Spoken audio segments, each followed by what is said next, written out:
Live. This is so cool. You're so good at this, though. We live stream. So now I'm going to just mute my.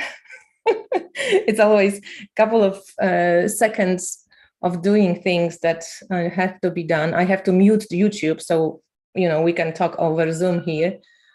And I think we are live. Bravo. So, okay, I'm going to get the hello, everybody. If anybody's here, I don't even know. I can't see it. But hello, Maria. Hello, Kasia, right? Is that how you say it? Yes, perfect. Yeah, usually people go Kasia. I mean, it's Kasia. It's more like Kasha if you were to pronounce it. But yeah, it's actually, I'm so excited to talk to you finally. It's been a while and I keep observing what you're doing. And since I'm a lover of art, I just love your stuff. Aside from, the deck that you put out, which is so cute and well made and just a weird little deck, but we're going to talk about it so you can tell us more about it. But yeah, it's just beautifully made. When I saw all these stars in the back, and I don't know, I just love it. The size of it. And the way that you've documented it is so beautiful. You are so amazing at the art of documenting these cards. I put your video right up on my website because it's I saw it. So cute. Yeah, you do such a good job. It's just so beautiful. When you kind of get a candy and you're like, oh, it's so pretty. It just looks like it. And it's you just want to touch it and look at it. It's really cool. And sometimes I see a lot of decks. So sometimes to get the, this, this silver foil, that it's well done. It's sometimes not so easy. Sometimes it's actually in the theory, it looks like it would be a great idea. And then you do it and it just looks kind of yucky and tacky and doesn't suit.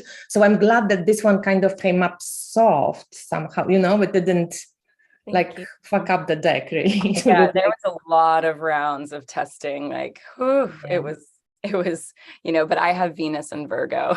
Oh, that explains everything. I have Venus and Mars and Virgo. Oh, hi, Kasia. Okay, we have a couple of people there. So I'm assuming we can be heard and we can be seen. That's lovely. So welcome everyone again. This is Inspired Tarot Map with Maria Molteni. And Maria is the creator of Counting to Infinity cards, or Sweeping Stars Scopa deck, which she created. Did you create it last year? I did, yeah. Kind of came out this year. Yeah, sort of over the new year. The show, we'll talk about it, but the last year was, I feel like it incubated and I sort of fleshed it out, but then the actual cards came out this year. Yeah. So it's a fairly new deck. You would have seen me if you watch my YouTube videos. I've done a review of this deck when it arrived. I was the first one, I think, to have the physical deck. Yeah.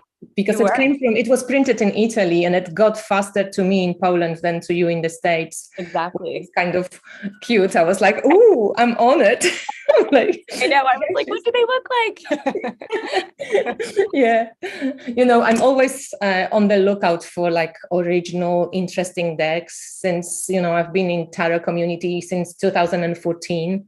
So after a while, you're kind of bored with another take on Rider-Waite-Smith or Tough deck, or so I'm always on the lookout for people who use cards as the starting point, but they create something of their own or add something and mix things.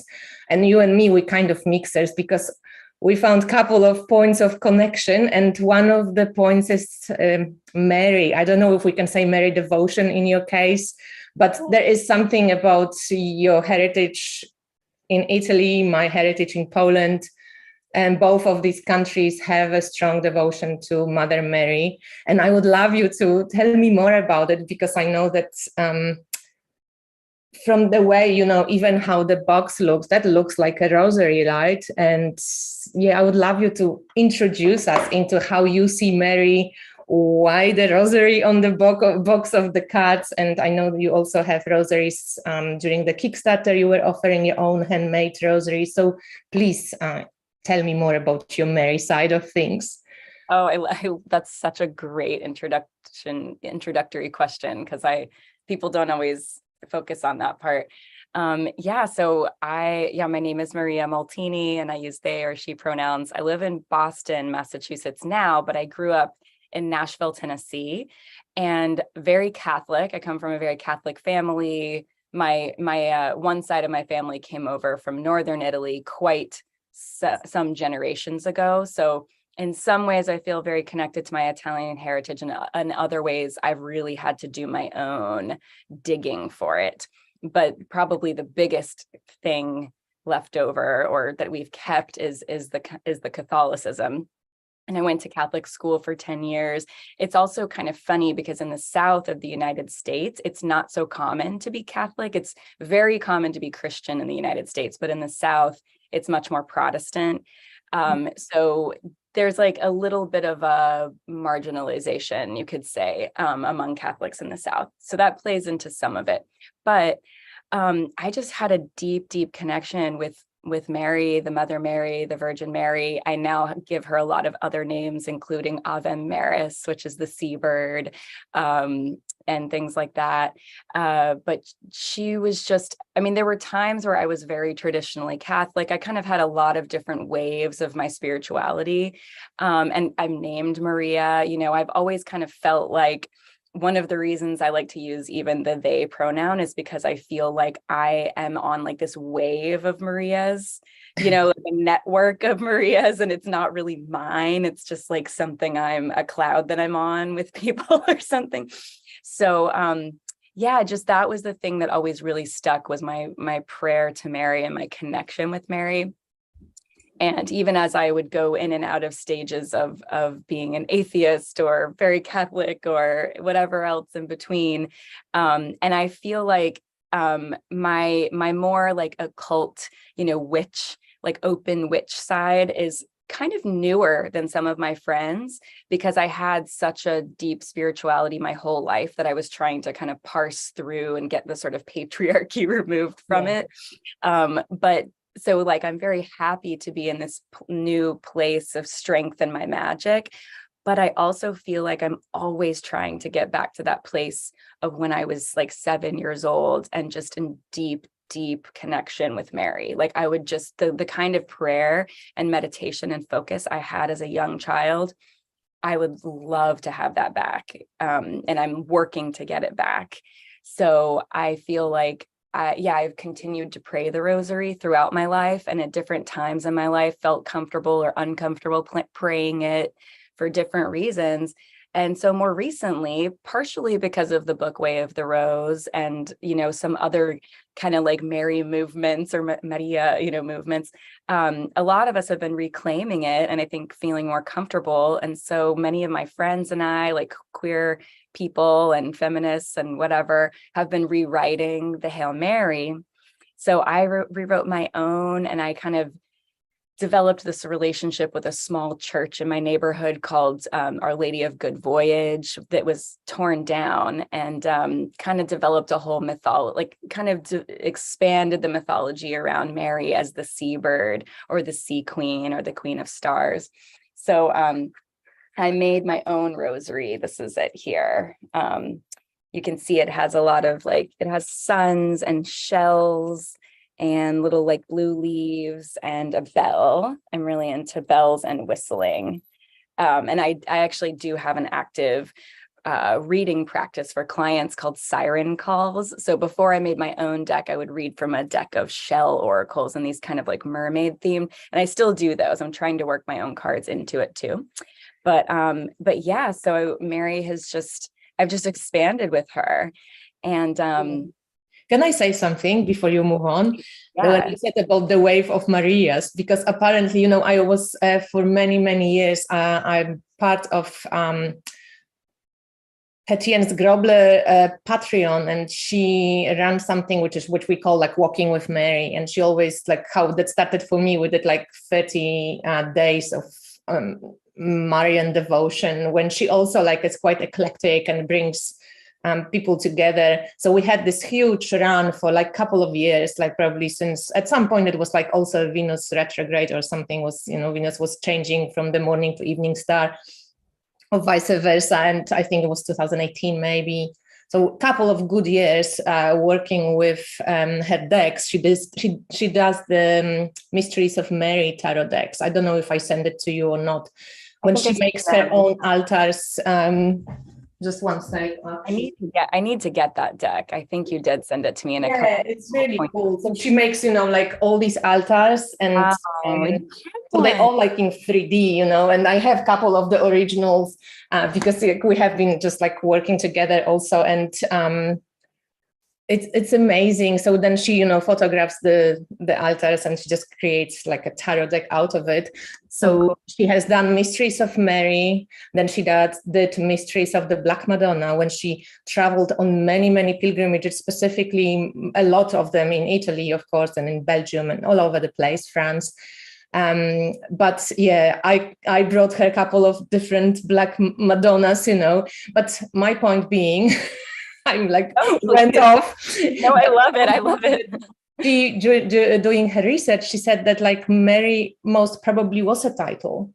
So it maybe wasn't even like a name. I mean, maybe a name as well, but it was or became a title, maybe like a priestess or, like, if there was Mary Salome and Mary this one and Mary this one and Maria this one. And so maybe, it was like a Mary as a title that you are reclaiming in some way, not only like you said, like it's not just this personal kind of Maria, like this wave of Maria. So it's interesting. I was just thought about it when you said it. Yeah, that's a really good point. And it's like, it's so cool too, because so many men have the name Maria in their name as well. And it's just like, it complicates things in a really beautiful way, I think. Yeah, and I think kind of complicates and maybe simplifies because, Maria, like you like a priestess of Maria. You can be I don't anybody really. So I think it's kind of cool. But having the name Maria, I think, this is calling you to connect to Mary. Yeah, so okay, so there's this connection that you have. And what I love, because it's like, it reminds me, of myself as well, in a way. Like I love tarot and you love tarot. We both love Mary. And kind of for many people, even these two things are so contradictory. You would never, fucking come close. Tarot, Mary, yes, or other way around, tarot, yes, Mary. Yeah, exactly. It's interesting to that, as you mentioned, a lot of us are reclaiming it's a form, right? Like Mary for us, because we brought up in this culture, Yemoja, or whoever, you can pick any of cultural deities that probably would have similar vibe to what Mary has for us. But it's interesting that you also managed to combine a lot of these things, and they are in the deck as well, because you put like astrology in your deck. There's, science. That's another love of mine. Like foremost, I'm an astrologer. Then I consider myself a tarot reader. I should get an astrology reading from you someday. Yeah, we can swap and do exchange readings. That would be amazing. That you put this, and then you also put asteroids, which, not many astrologers even go there. Right. I do, and I did, and for a couple of years I was like all about asteroids. I even had a reading on asteroids as well. So I was just like, oh my God, like how cool is this? So thank you. How do you think? Like, how did it all start? How does it all go together? Can you even explain anything about it? Because I don't know if it's easy. I don't even know what I'm asking, because I'm the same, but I don't know. Like, how did you connect it all into the deck? And it's a traditional deck, but you kind of put all these layers in. How did you do it? Yeah, absolutely. Well, so another thing that's kind of interesting, you could say, so my childhood was very much summarized by growing up very Catholic and also being a big athlete. like I played all these sports because it was a really big deal in my family. And in this, when you're Catholic in the South, it's also kind of a big deal for like proving yourself. So I think I've always had, so I would run cross country, like the long distance running. And I'd pray the Hail Mary the whole time because I was in pain, and I was like, oh. And I was also really intense. Like I was kind of I was like an emotionally intuitive, intense person. So sometimes the sports were kind of intense for my emotions. Or I would shoot free throws all day and count, and I would pray Hail Marys while I counted the baskets.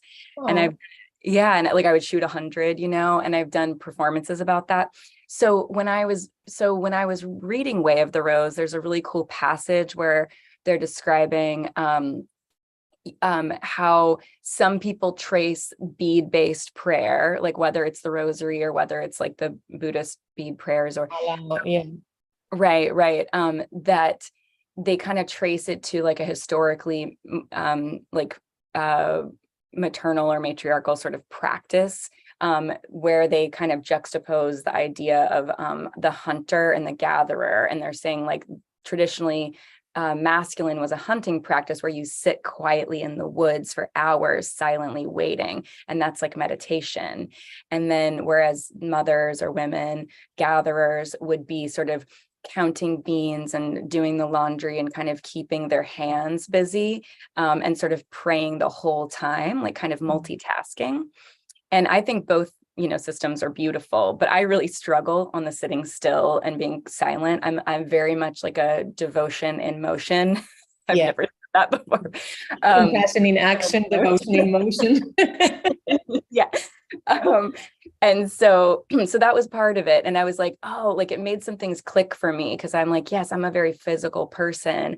And like, I'm really, a lot of my artwork is about this kind of like physical spirituality, or this, embodied spirituality, and it comes out in a lot of other things that I research, and also a lot of the work that I make a lot of big murals on the ground, and sometimes they're on basketball courts. I've made a lot of artwork about basketball, and sometimes they're not, and they're kind of more like spells that you're supposed to sort of inhabit. So that aspect brings a couple of things from the deck together. And one is that I was I made a deck where there's basically, I believe it's 61 cards. And so that's the number of beads in a rosary. And the deck, while it is, I do see it as I see it as a hybrid deck, like kind of a tarot deck and kind of a playing card deck. And it relates to the ground, what I was saying about working on the ground, because the game I'm inspired by is Scopa, which means broom or to sweep, or can I cuss? Can I say a curse word? Yes, please. Or to fuck. Yeah. Oh. Yeah, this isn't the United States. You can sweep or fuck. Oh, interesting. Yeah. Yeah. So there's this, like, it's the most famous, it's like the most popular Italian card game, which means broom or to sweep or to fuck. And, ultimately so this also relates to my interest in games and play. Ultimately, the first tarot card deck was just an Italian playing card deck with a major arcana added to it. So and I write a bit about that in the zine that comes with the deck, Games Are Magic. I write a bit about the late Rachel Pollack's ideas, as well as my friend Leticia Babier's ideas about the roots of tarot being in play. And also there being this kind of like mysterious, no one's really sure when people started reading from cards, reading meaning from cards, and whether the game was like a cover up for the divination practice, or or whether it was a cover up for gambling. Sorry, somebody's like calling me. So there's all these interesting layers. But so I found my very first Scopa card at the bottom of the Adriatic Sea in the great solar eclipse of 2017. It was happening in the United States, but I was in Croatia doing a project.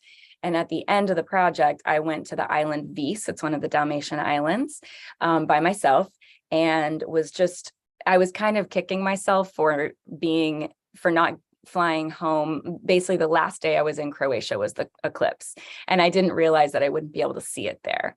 So I was really having this FOMO, fear of missing out on the eclipse back home. And so I took a dive in the water in the like off the coast of this beautiful cemetery on Vis, and was like genuinely meditating under the water on the eclipse and just imagining having it sort of in my body or in my mind and connecting with everyone there. And I open my eyes, I was finally wearing my goggles for once, and I see it lodged in the rocks at the bottom of the sea, this card. It's this very one. And I thought, Fante di Spade, what is that? I looked it up and it's Page of Swords, but it's like, it looks kind of like a tarot card. It looks kind of like a playing card. I wasn't really sure. Yeah.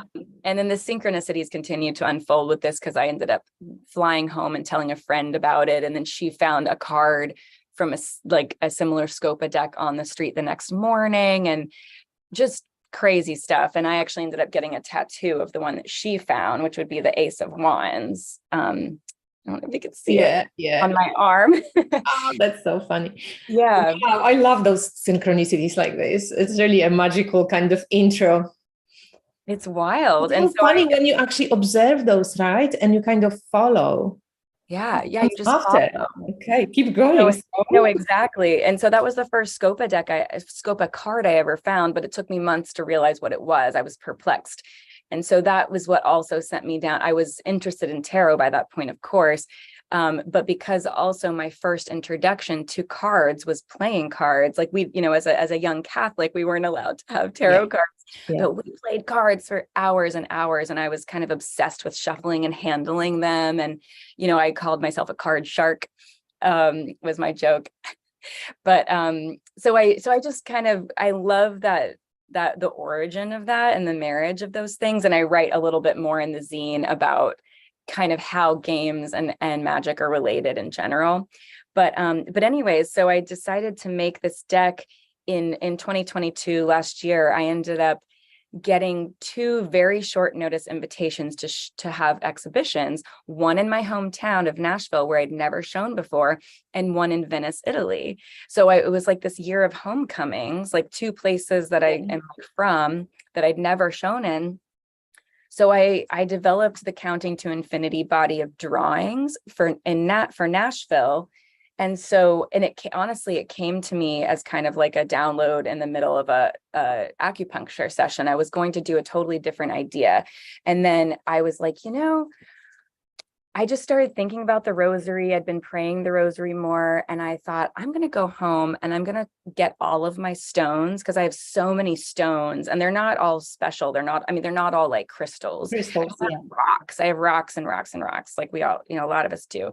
I was like, and I gathered every stone from every area of my apartment, and there was like 200 of them.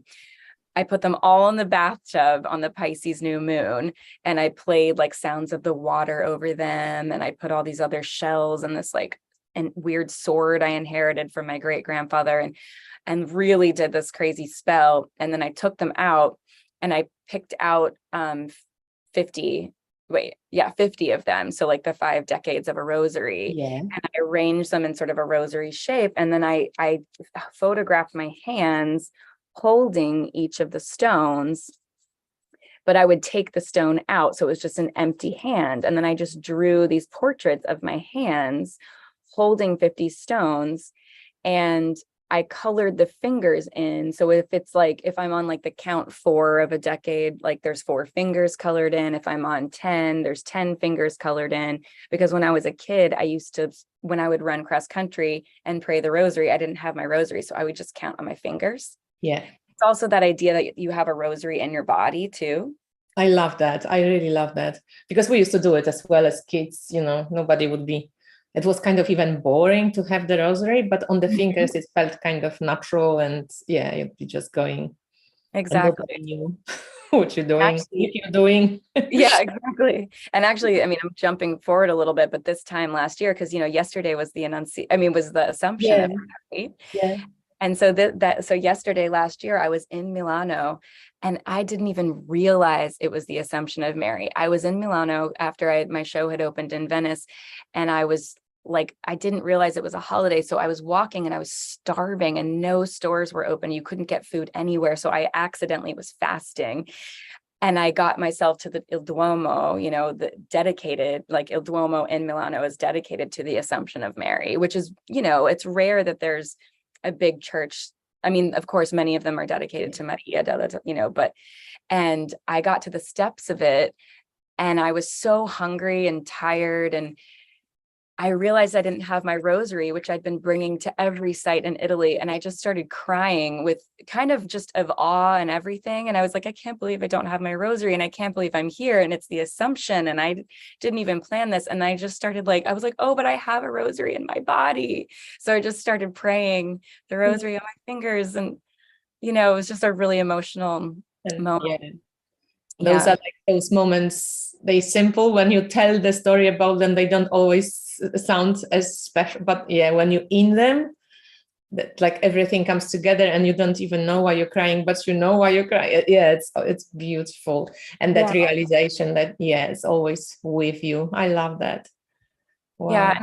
And I think part of the layer of it too is that I had been in Venice and I was feeling, I think I was feeling really disconnected from the Madonna, because in Venice, like, it's so hard to get in these churches now. It used to be that you could kind of walk in, and now you always have to pay, which is fine, but it's also very hot. And if you don't have, you know, if your shoulders are showing, they won't let you in. And I just kept going up to so many churches, and there'd be kind of an angry old lady sitting at the front, and she'd be like, kind of looking at me skeptical. And I'm like, I have a rosary in my bag and I'm here to pray it. You know? Yeah. Don't block me from the Madonna. So I think I also was just feeling like something open up.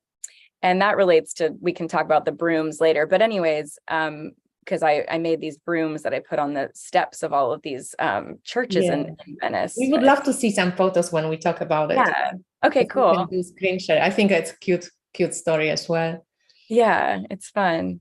And it's like weaves all with the deck, which is interesting. That's why I'm so fascinated, because you have to be an artist to see all these fucking layers. Like, you know, there's like 50 layers to the deck. There's this, and they all kind of cross over, and it's so cool. You can just pick and choose whatever you want, you know? Yeah, exactly. Or use all. Yeah, you don't have to have it all, but it's like there's a lot. And you were so good at summarizing it in your video. I couldn't believe it, considering you weren't the creator of it. I was just like, wow. Yeah. And so that's one thing. So there's a stone. So every card has, you know, a hand. So this would be the ace of gravestones or earth, and we can get into the suits in a bit. But every card has a hand in the position of the stone that it was holding, and then a suit, you know, and then there's a finger colored in for the number, which I think is really fun about Scopa. So the cool thing about Scopa or Italian playing cards is they don't have numbers on them usually. And so they're kind of a visual game anyway. To play with them is sort of a visual puzzle. And oftentimes, I don't have my traditional Scopa cards up here, but oftentimes there's like a little funny trick object in there that's kind of throwing you off a bit. So you have to pay close attention. Yeah, you're playing. And so then there's 5 suits. So, you know, typically there'll be 4 suits, but because I wanted to do the 5 decades of a rosary, there's 5 suits. So it's pine cones. Yeah. What are the pine cones? Yeah, pine cones is fire. Gravestones is earth. Wells is water. Yeah. And obelisks, which you have right there. Yeah. Obelisks is air. And then labyrinths is like the 5th suit of, you know, whatever you want to call it, the other, spirit, ether, you know. Yeah. Exactly. So there's those. And then because there are other beads on a rosary, you know, in between and leading up, I added 11 cards. And so that's what the asteroids are. Beautiful. Yeah, just in case people don't know how rosary works. Exactly. You have 5 decades, and you have like a 1 bead in between the 10 beads. So that makes 5 extra beads. And then if you count all the beads with the cross as well, which often you changed, you have a little bell. I have like millions of different here. I have like mala, like beautiful. All this stuff. Like, somehow I was just like, now I'm not so much, but I was averse to the cross hanging at the end of those. So I kept getting rosaries and kept changing them. So I don't have many with the cross leftovers, but some of them I do. Now I kind of like the cross too, but Yeah, Yeah. Sometimes you have to kind of heal the Jesus. Exactly. Oh, I'm so sorry. It's loud. Is that too loud? I can hear it. Okay, great. Yeah, exactly. And so that's why I made the asteroids. So they're almost like a major arcana in a way. The reason I added them is they're kind of like the stones of space, if you will. They're like rocks that are floating out there. And of course, a lot of them are these kind of matriarchal or, goddess figures. And like one little thing that's important about the deck is, so typically, you would call the deck Scopa, but I call mine Stelle Scopa, which means sweeping stars or broom stars, because I learned while I was doing my research that ancient Chinese astrologers, who were also like astronomers, they referred to comets as sweeping stars or broom stars. Or, I mean, that's like the English translation. And then I worked with some friends to come up with the most appropriate Italian translation. So the comets, the asteroid cards have comets on the back, and the other, the pip cards, you could say, have brooms. Yeah.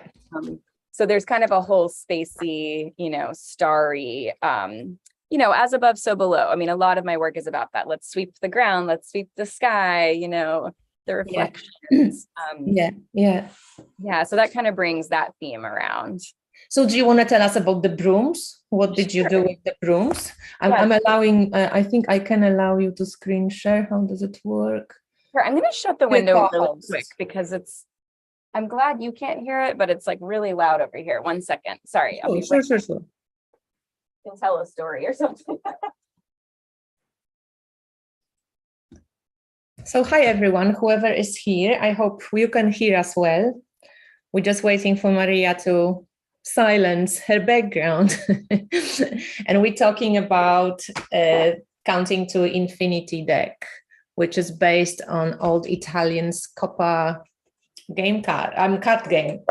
But yeah, I hope you're enjoying this, because Maria is just an interesting person, an artist, and I'm so excited to get to chat to her. And she's back. Hello. Sorry, there's a giant crane out my window. I don't even know. I made you a co-host, so if you want to go off and share. Brilliant. Okay, let's see. Share. And tell us what you're showing us, because people don't know this story yet. Right. I will. Okay. So let's make sure this works. Okay. Do you see my screen? Oh, yeah. Okay, great. So, okay. So this is the show. Yeah. Okay. So this is like I have a page on my website that's about the deck specifically, and a page that's about the exhibitions, and a page that's like more of a private, like a hidden page that has like a PDF of the zine and things for people who purchase the deck. So there's some fun private content. So basically the show in Italy, the show in Venice, I made these posters. So this was the very first iteration of the cards were these posters, because I had to bring everything in a suitcase to show. Like I didn't have like a big shipping budget, so I had to bring everything in a suitcase.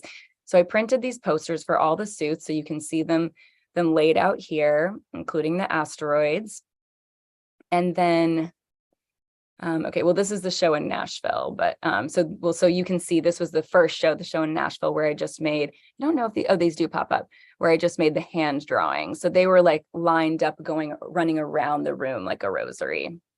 Nice. And there was a video with them and some other things, just so you can just see the original drawings, colored pencil. And the colors you just picked intuitively, yes, because they're not really connected to the original Scopa deck or anything. Yeah, exactly. They're just kind of like the rainbow, like the spectrum, more or less. Yeah. And then I kind of intuitively paired them with different suits. I mean, different people some people pair, yellow with fire or red with fire. I had to kind of decide that. But, Oh, okay. So here, sorry, I've just redesigned my site. So I don't know if this is going to get bigger, but you can see the pictures. Yeah, it's not getting bigger. Sorry about that. But you can see the pictures here of the show in Italy kind of scrolling through. And in a moment, you'll probably be able to see the posters on the wall. Okay, now it's letting me. Okay, so you can see the posters. Yeah.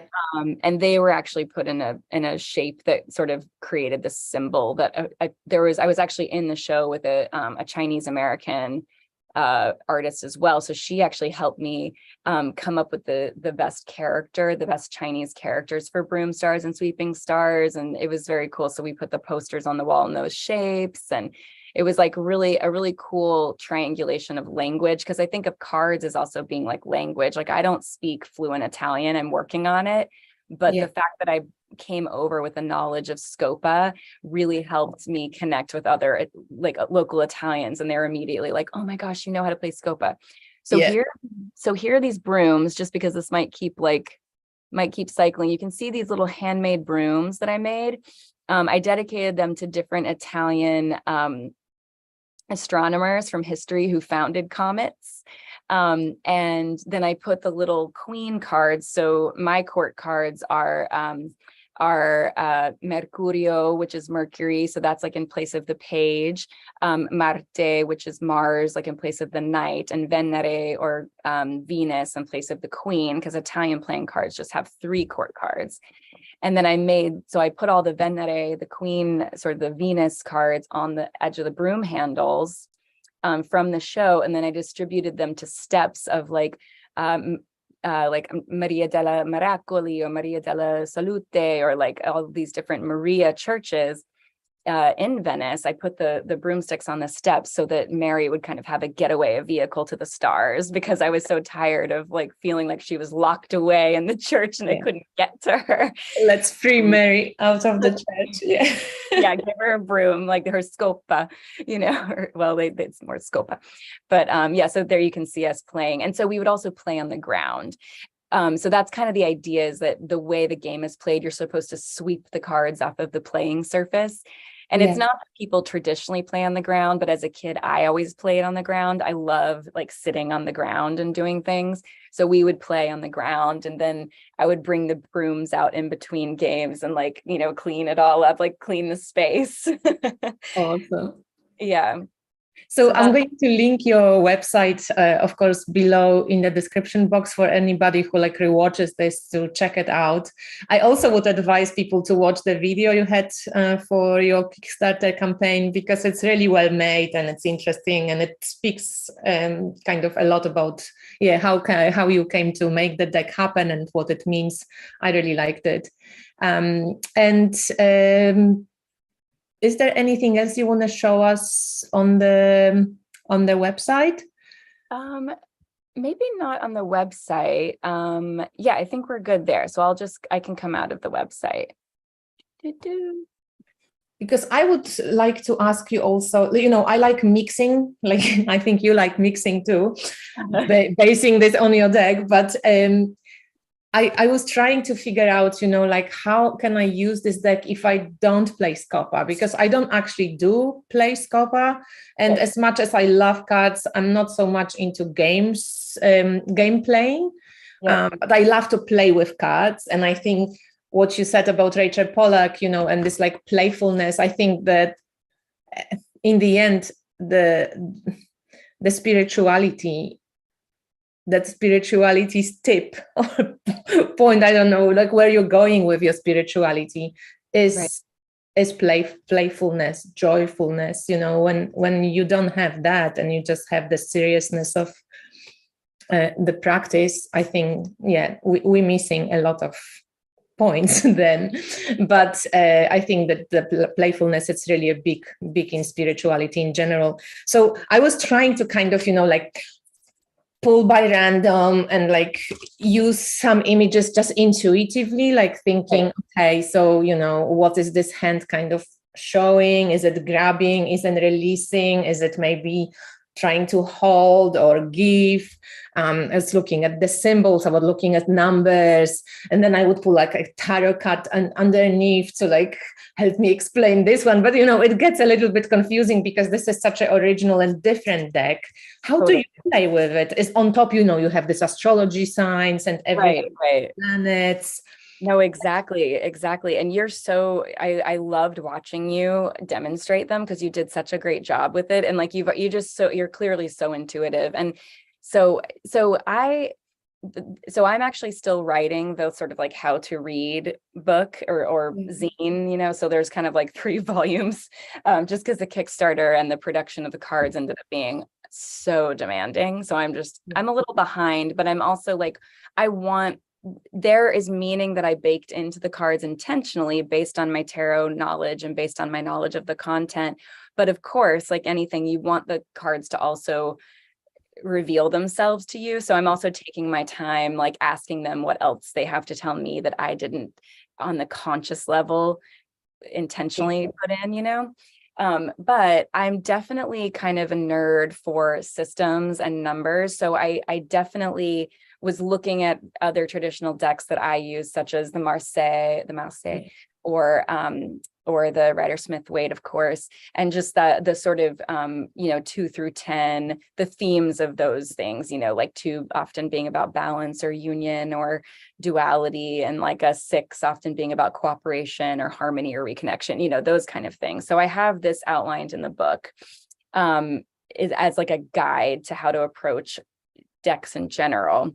But then I also speak a bit to the process of intuitive reading. Like I am in this zine with the meanings, I will put some keywords, but I feel so resistant to just listing the meanings because I really don't believe that it's fixed, you know? And I think sometimes people just go to the books and just read the meanings and then don't like develop their own relationship. So what you did was so great because like I wanted to have that number system and that sort of, you know, meaning system. But I wanted, you know, what I write about some in the zine and Rachel Pollack writes about is that, you know, the Rider-Smith-Waite deck was so important because it became so narrative and so pictorial and people can really intuitively read these scenarios. So that's kind of where I see the hands come in as like an expressive feature. And exactly what you did is what I'm encouraging people to do is like, you know, first look at the numbers and maybe think about what you already know about tarot or what I've written in the book about tarot in terms of like even numbers being about some kind of balance, etc. But then, yeah, hold your hand in the position and like, what do you feel in your body when you hold it? Because I also think I went to a medium a few years ago and she told me that I had a special power or a special sort of sensitivity in my hands and that I should really explore that. And then I came back to her a year later and I said, oh, I meant to make time to take a Reiki class or something, but I didn't get a chance to, but I've been reading tarot for clients. So I don't know if it's really a thing about my hands. And she was like, but that is your hands. You hold the cards, like tarot is all about the hands. And so I even like to think about like literally reading the card just through the holding, and how I think one of the reasons tarot has been exploding is because we hold the phone and the phone is basically the same size as like a larger traditional tarot card. And so I think we, you know, truly, and I think you didn't think about it, but yeah, I think we're just, it's like the tarot card is like the same ergonomic size as the phone, but it's like a release, you know, it's a break away from the phone where we get to gaze into something that doesn't scroll and change and flicker necessarily, unless it flickers. Unless it's telescope. So yeah, so I am gonna put like in the zine that I'm hoping it will come out like that, you know, it'll come out this fall. But and it'll probably just be for now in a PDF form on the website for people who purchase the cards, but I'll try to get it printed. It's just so much work, you know, I'm just funding it all myself. And but I will give some spreads as well. I mean, I always do kind of an above and a below. I'll often do the sort of what's above the surface, what's below the surface. And I loved how I think a lot of people have been doing a thing where they will separate out the asteroids and the rest of the deck, and kind of like you did, you sort of pulled out asteroids and then almost asked, okay, what are you saying? And then you would pull from the other cards in the deck, and it's like, okay, polyhymnia is telling me this, you know. And then the astrology is, I definitely don't want to alienate anyone with the astrology, because I know some people don't know astrology, and, but it's like kind of another layer of meaning for people who do work with it. Yeah. And have you actually Yeah. met a person who doesn't know their star sign? Because I hate it. Really, yeah, everyone knows their sun sign. They can be like, they can like, fuck, astrology is bullshit, but they all know what star sign they are. Totally. Yeah, so that's just like another layer of meaning, basically that that people can use. But yeah, otherwise, like a combination of kind of intuitive reading, and then I'll be trying to offer some support through the book, because I know it is a little it's just, yeah, they're not typical. And I think the biggest challenge is that, so in an Italian playing card deck, there's ace through 7, and then the 8, 9, and 10 are the court cards. Yeah. So yeah, so it's sort of like you're kind of packing the meaning of the 8 and the 9 and the 10 into like a page, a knight and a queen figure. Yeah. But I really like structures that make us kind of question some of our assumptions about like gender or wealth. That's one of the reasons I made the gravestones, the earth, and like, they still have those little pentacles on them. Well, this is a really, like, they still have a little five pointed kind of star. Yeah, true. Yeah, shape. But it's like, how can we think more about the suit of pentacles in terms of like the earth and ancestry and burial, and even inherited money problems or inherited wealth? Or yeah, exactly. I even think like another way could be maybe not separating necessarily the astrological cards, but you could also pull those and do like a 12 sign, if you know astrology and you know what each sign is kind of connected to, what element, what house. You could also have like the rest of the deck, including the asteroids, like just. Oh, that is so brilliant. Circle, right? And how about like rosary reading or something when we have, like all the 5 suits. So gosh, this makes me want, see, it's so cool when other people, it's other people can see things in your work often that you can't see, with just the objective perspective.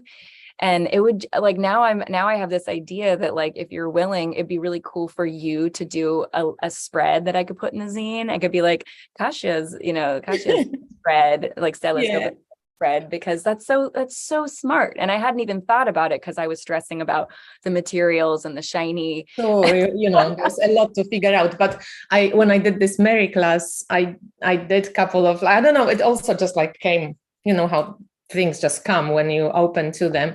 And I did like Mary spread for like Maria, like let's say, or Mary, like M was for one card, like all the alphabet, because also Enrique Enriquez, he's a great Tarot de Marseille teacher, and he always used tarot as an alphabet. And when you said, that obsessed, so he was like doing the body postures, and each body posture was like kind of reminiscent of a letter of an alphabet. And it was just like fascinating. You have to watch Tarology, his movie. I mean, he's part of somebody made a documentary about him. It's called Tarology. He's also a conceptual artist. He lives in New York. It's amazing. And Tarology, if you find like a documentary, I think you can rent it on Amazon or somewhere. It used to be free somewhere on Snack Films, but the website doesn't exist anymore. I mean, free because Enrique also wanted it to be free, but yeah.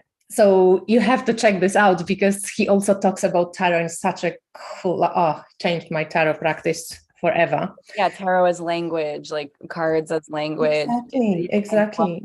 Yeah. So I think we're going to slowly wrap up. And I don't know if there is anyone else who has any questions. If so, then you can guys ask, and if we can answer, then we will. If not, then also we can answer maybe later on.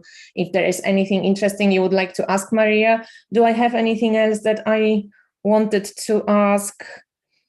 I think we said enough about how we can kind of inspire people to play with the cards. Yeah. As I said, it's a strange looking deck, not something that you see. It's original. So everything has to be quite intuitive and coming also from like your willingness to decipher messages. But yeah, if you like numerology, if you like symbolism, color, you can definitely get a lot out of these little cards. And for Marseille lovers as well, or for people who like traditional cards, I think also that's going to be reminiscent of traditional deck. So I think that's it, Maria. Do you want to say anything else, like add something? Oh, also, I actually do want to add something, because I love the fucking things that you print those little T-shirts like those. Oh, yeah. Do you have them? I have them. Yes. Yeah. So I made for a few, I would love to do all of them, but I've only done 3. I have these asteroid jerseys. So we have like Team Eris. Yeah. And that's Eris's asteroid number, but it's really funny because it's almost like there's, 136,000 people on your team. It's like a very long number, and then it's, so this, I say this, oh, that's so funny. Yeah, this jersey protects against mean girl magic. Yep. Because everyone wants to throw Eris out of the party. And then I have Hecate, and 100 is Hecate's asteroid number. 100, and then they say and I also have Arachne, but she's not up here, but and then it says infinite goddess on the back. So that's like my gender expansive sort of word. Are they like double? They're double-sided. They're reversible. Yeah, also. And they're reversible. So you can, it's like, it's like having 4 shirts. Oh, so cool. Yeah. And they're so cute. They're just, I really like to wear mine. I really wear it every day. No, that's really cool. I really love those. And you do also readings, yes, for people? Is it still going on? It is. Yeah, I do the siren calls, and I'll probably introduce something where I just read with these cards, but the siren calls are pretty magical, and I might kind of incorporate these in. Yeah.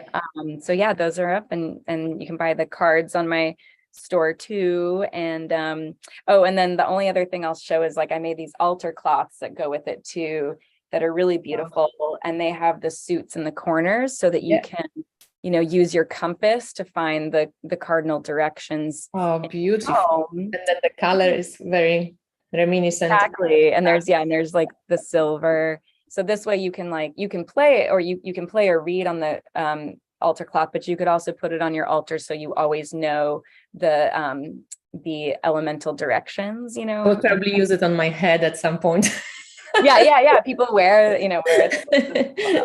Yeah. Awesome. Well, Maria, thank you so much. It was great to catch up and finally get to know you in person after like exchanging messages and emails. It's always funny through internet. You kind of, you get to know people even if you don't see them, but it's always nice to get the live energy. So I hope people enjoyed our chat as well, and I hope your deck will, fly around the globe, and that people will play and actually enjoy, playing with divination, doing divination, mixing divination with other sacred disciplines and things. And I see you probably around in the virtual. So thank you everyone for watching. Thank you so much, Maria, for coming on, and bye guys. See you soon. Thank you so much. YouTube, and I'm going to stop you.